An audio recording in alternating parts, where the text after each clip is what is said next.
We do have a few super chats we can get to here on our final segment. If you have any comments, questions, or concerns, you send them in here to the Hall of Fame, and myself and Booker T will elaborate on whatever topic you send in. This first one is from D'Angelo Brown. D'Angelo Brown says, in an interview with Sports Illustrated, The Rock said some of his favorite opponents were Brock Lesnar, Kurt Angle, and Booker T, calling them all incredible athletes. Oh, that's awesome. Yeah, I've heard this over the years from Rock about y'all's matches. Y'all didn't work a lot, but apparently you had a pretty big impression on him. It's pretty cool though, man, because Rock and I, we never had any real relationship or anything like that. We've never never broke bread or anything, or went out and partied or hung out or anything like that. But when I came to WWE, I was just all about going out there and getting the work done. I think Rock respect me more for being a businessman and coming in there and knowing what my job was and going out there and doing that job to the best of my ability. I really didn't. I always talk about that, the time I had with him, and I really didn't know how good, some of the stuff was good, and some of the stuff was really, really funny, especially some of the stuff that we did off television, when the camera stopped rolling on the house show. We did a lot of stupid stuff, and maybe that's what it was. Maybe that's those times right there is what Rock remember, but my times on television, I remember working with Rock. I was very, very tense.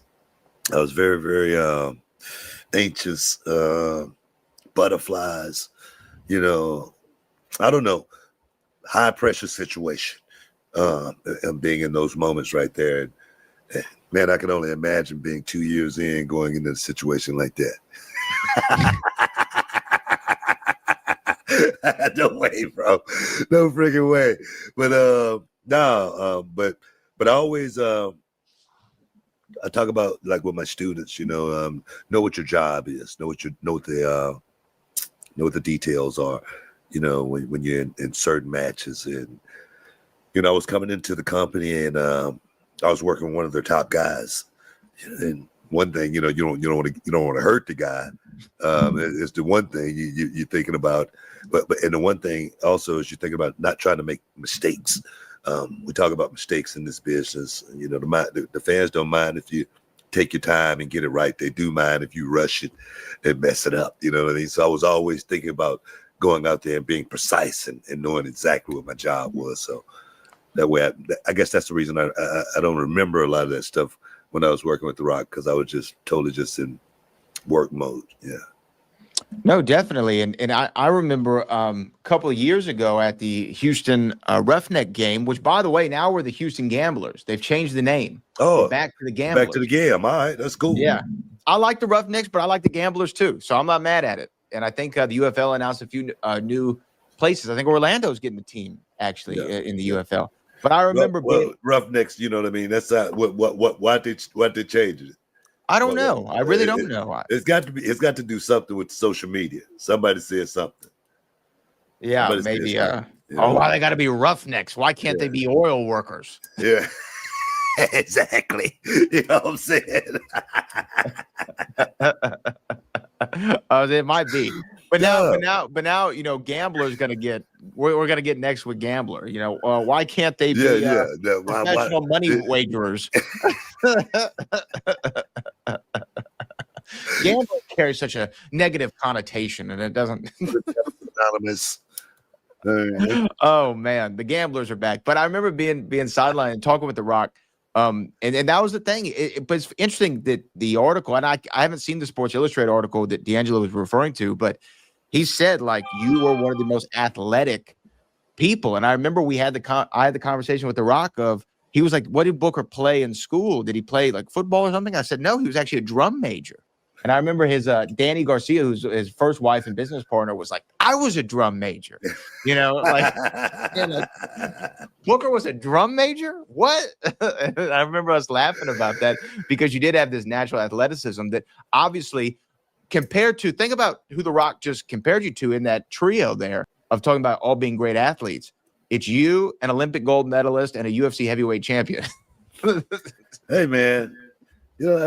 Sometimes, I think, I don't know what it is about me, and a lot of people kind of like not think about my wrestling career, my wrestling ability, and how good I really was in the ring. You know, I felt like I was like on a Denzel Washington level as far as wrestling goes. I felt like I could, you know, whatever role you give me, I was going to try to go out there and enhance that role. And the thing is, I know a lot of people don't think that way about me. Well, a lot of people, you know, and it's just because they have their favorites, as well as a lot of people are just negative.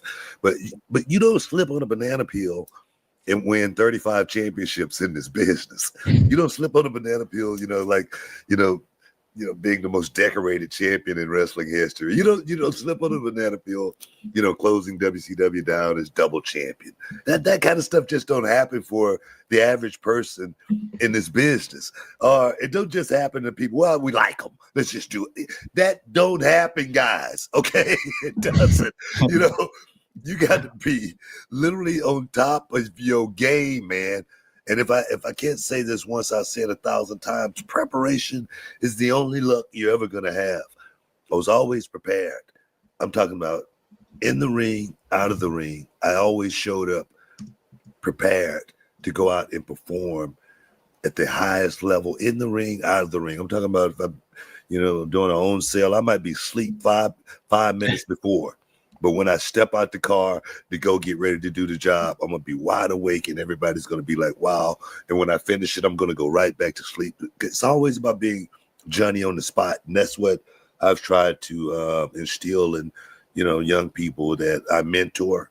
And I'm still instilling in myself because I'm at work right now and I'm getting ready to go to work right after this. It's what we do, right?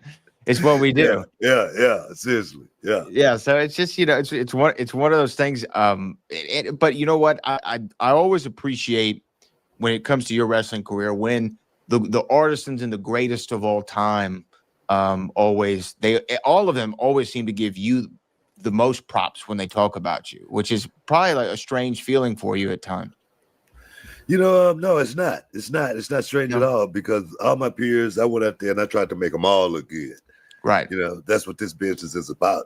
Like I said, your losses, even if I'm losing to somebody, my losses had to be just as good or better than my wins. You're not going to hear not one of my peers, you know, other than who's that kid I broke his nose? Paul London? No, Paul London. Yeah.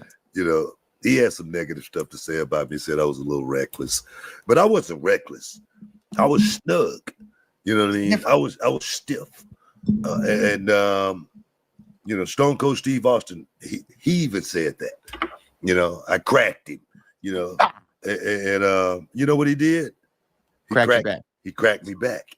You know what I'm saying? That's just part of the game. You know, but nah, man, all those guys I work with, you know, I appreciated all of those guys, you know, going out in the ring and us being able to do our thing and have that moment. But it was never ever just about me in the ring. It was about us and what we was creating.